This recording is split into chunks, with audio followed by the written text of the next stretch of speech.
তিনি 12 নভেম্बर 2022 4 सालनि सारै दामथांता मजरागो 28 चेलेमरा मंडलबाय लुवा जिजाक बीजेपी बदलनि तांफां कगलाम पान्दा खाइजाखा ओ पान्दाओ नारवा आकुरांगै फाइ मोनजाक फाइखा त्रिपुरा हास्तिनि बीजेपी आसुकफां अकरा ब्रह्मगोनां राजीव भट्टाचार्य पान्दाओ कौनारो थानायाव बसाखा त्रिपुरा मथा 2023 नि बागै किसिं खानानि लामा नायतगुइ लेंप्राजाक नै साखा तै बसाखा बीजेपी 2023 एबोबाय किसिं खाया साइड नि बिसिं साइड आसुक थायोनो बातायनाय हनै साखा तै कप्लायबो ओंनाय हनै साखा तै बसाखा भारतीय जनता जनजाति मोर्चानि बखाक्तै साब जुनाल तै जुनाल डेपुटेसन 50,000 नि साइफानु लुकुरावनो बुथुम फाइमनो नगुइ त्रिपुरा मथा गिरिजागै आस्तबल थुं नखलागो लोगो गुथुम पान्दा नारना नांखा नै साखा निराव नायतंदी सयाकरै चिन्ह थिनांनि मांफ्लिगनो আমরা বরণ করে দিচ্ছি পুষ্পস্তবক দিয়ে আমাদের ত্রিপুরা প্রদেশ কমিটির সম্মানিত সভাপতি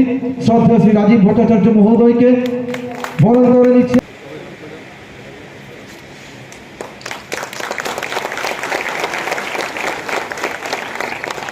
ডক্টর শ্যামাপ্রসাদ মুখার্জির প্রতিকৃতিতে পুষ্পার্ঘ অর্পণ করার জন্য। বন্ধুগণ, এই কংগ্রেসীরা আজকে দিকে দিকে প্ররোচনা করার চেষ্টা করছে। আমি জানি, আমি মঞ্চে বসেই আমি কল্যাণীর দিকে জিজ্ঞেস করলাম এখানেও প্ররোচনা করার চেষ্টা করছে কিনা। আমি কার্যকর্তাদের কাছে আবেদন রাখবো যে আমার ভারতীয় জনতা পার্টির নিষ্ঠাবান এই কার্যকর্তা, দেবদুর্লভ কার্যকর্তা, কোন প্ররোচনায় আপনারা ফাঁদে পা দেবেন না। আর যদি প্ররোচনা করে তাদেরকে ছেড়ে কথা বলবেন না, কারণ আপনাদের পেছনে এরকম বলিষ্ঠ নেতৃত্ব রয়েছে, আমাদের রাজ্যের মুখ্যমন্ত্রী রয়েছেন, আমাদের দেশের প্রধানমন্ত্রী রয়েছে। ভারতীয় জনতা পার্টির কার্যকর্তাদের ভয় পাওয়ার কোথায় আছে? বন্ধুগণ, তাই আমি বলছি যে 2023 একমাত্রই দল ভারতীয় জনতা পার্টি ত্রিপুরার যে ক্ষমতায় আসবে। আপনারা বলতে পারেন যে আজকে মথা মথা বলে চিৎকার করছে।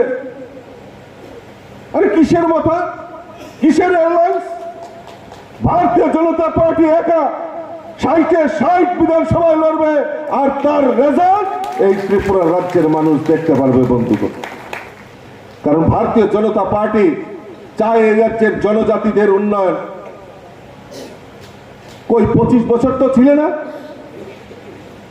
এই রাজ্যের বুকে? স্বাধীনতার পর জনজাতিরা সবচেয়ে বেশি উপেক্ষিত হয়েছে। আমরা শুনেছি কোন কোন সময় কোন রাজনৈতিক দল ওই জনজাতিদের ব্যবহার করে তাদের রাজনৈতিক চরিতার্থ করেছে বন্ধুগণ। এখানে অনেক জনজাতি ভাইয়েরা বোনেরা রয়েছেন, আমার বিএসসি চেয়ারম্যান রয়েছেন, রাঙ্কলদা রয়েছেন, ওনার বক্তব্য থেকে পরিষ্কার হয়েছে বিগত দিনে এই জনজাতিদের নির্ভর করে বিভিন্ন সময়ে বিভিন্ন স্লোগান। কি স্লোগান? কোন সময় স্বাধীন ত্রিপুরা, কোন সময় আলাদা ত্রিপুরাল্যান্ড, কোন সময় গ্রেটার ত্রিপুরাল্যান্ড। ভারতীয় জনতা পার্টি ওইসব স্লোগানে বিশ্বাস করে না। ভারতীয় জনতা পার্টি বিশ্বাস করে এই জনজাতিদের বিকাশের মাধ্যমে এই ত্রিপুরা রাজ্যের উন্নয়ন সম্ভব। তাই এই রাজ্যের সরকার জনজাতিদের জন্য বিভিন্ন প্রকল্পের মাধ্যমে তাদেরকে উন্নয়ন করছে বন্ধুগণ।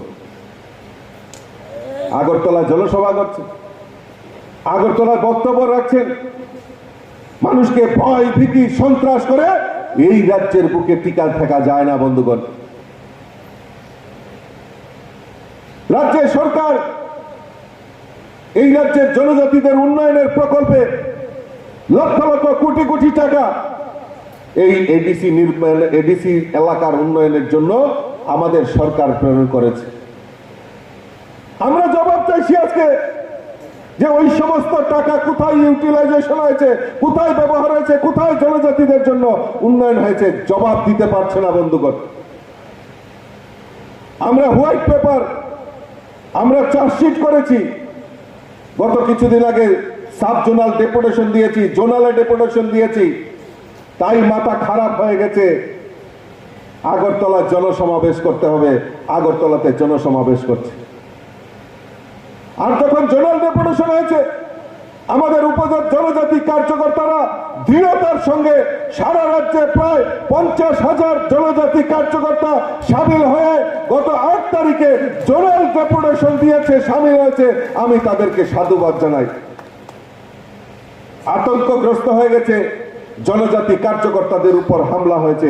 আমি এমপি মন্ডলে গিয়েছিলাম, আমার একজন বলিষ্ঠ কার্যকর্তা, উনার বাড়িতে হামলা হয়েছে, উনার বাড়ি ঘর ভাঙচুর হয়েছে, টাকা পয়সা লুট করেছে, একটা বাড়িতে টিভি ছিল, টিভিটা পর্যন্ত নিয়ে গেছে। অবাক করার বিষয়, এদিকে থানচা বলছে, তিপ্রাসা বলছে, আর ওই তিপ্রাসার মধ্যে বিভেদ তৈরি করে তাদেরকে মারধর করে তাদের মধ্যে অশান্তির বাতাবরণ তৈরি করার চেষ্টা করছে। এইটা কোন রাজনৈতিক ষড়যন্ত্র আমি জিজ্ঞেস করতে চাই আপনাদের কাছে বন্ধুগণ। কাজেই যদি ত্রিপুরা রাজ্যে প্রকৃত যদি জনজাতিদের উন্নয়ন করে থাকে একমাত্র ভারতীয় জনতা পার্টির সরকার। কাজেই ওই আজকে যারা বলছেন, বিভিন্ন আঞ্চলিক দলের নাম দিয়ে বড় বড় ডায়লগ করছেন আর বলছেন এই রাজ্যের উন্নয়ন উনি করবেন, ওই কোনোদিনও উন্নয়ন করবেন না। ওই আগরতলা সামারে, আগরতলাতে থাকবেন কিছুদিন, শিলংয়ে অট্টালিকা বানিয়েছেন, শিলংয়ে চলে যাবেন, প্রয়োজন হয় বিদেশে চলে যাবেন, কিন্তু জনজাতিদের উন্নয়ন উনি করতে পারবেন না, কারণ উনি হৃদয় থেকে এই ত্রিপুরা রাজ্যকে ভালোবাসেন না বন্ধুগণ। কারণ ভারতীয় জনতা পার্টির সরকার প্রতিষ্ঠার পর মহিলাদের সুরক্ষার জন্য আজকে 33% রিজার্ভেশন সরকারি আর বেসরকারি চাকরির ক্ষেত্রে 33% রিজার্ভেশন করা হয়েছে। পুলিশের চাকরির ক্ষেত্রে 10% স্পেশাল রিজার্ভেশন আমাদের সরকার সেখানে ঘোষণা করেছেন। আপনারা জানেন মায়েরা, যে আজকে এই সিপিএম সরকার থাকার সময় রাজ্যে মাত্র 4,000 সেলফ হেল্প গ্রুপ ছিল। আজকে ভারতীয় জনতা পার্টির সরকার প্রতিষ্ঠার পর এই 4.5 বছরে 35 থেকে 40,000 সেলফ হেল্প গ্রুপ আজকে মায়েরা যাতে সশক্তিকরণ হয় তার ব্যবস্থা আমাদের ভারতীয় জনতা পার্টির সরকার করেছে বন্ধুগণ। আজকে প্রতিটা ক্ষেত্রে আজকে যারা জমি যখন কেনা বেচা হয় তখন গভর্নমেন্টের ঘরে একটা ট্যাক্স দিতে হয়। আজকে আমাদের সরকার ঘোষণা করেছে মহিলাদের নামে যদি জায়গা কিনা হয় তাহলে ট্যাক্সের 2% স্পেশাল রিজার্ভেশন আমাদের সেখানে দেওয়া হবে, তার ব্যবস্থা আমাদের রাজ্য সরকার করেছে। তাই দেবী দুর্গা এবং কালীর অবতাররা ভারতীয় জনতা পার্টিকে বেছে নিয়েছে। আর ওই দেবী দুর্গা আর কালীর অবতাররা যখন জাগ্রত হয় তখন ওই অসুরকে নাশ করার জন্য তারা সর্বদা তৈরি থাকে। আজকে তার উপস্থিতি প্রমাণ করে দিয়েছে বন্ধুগণ।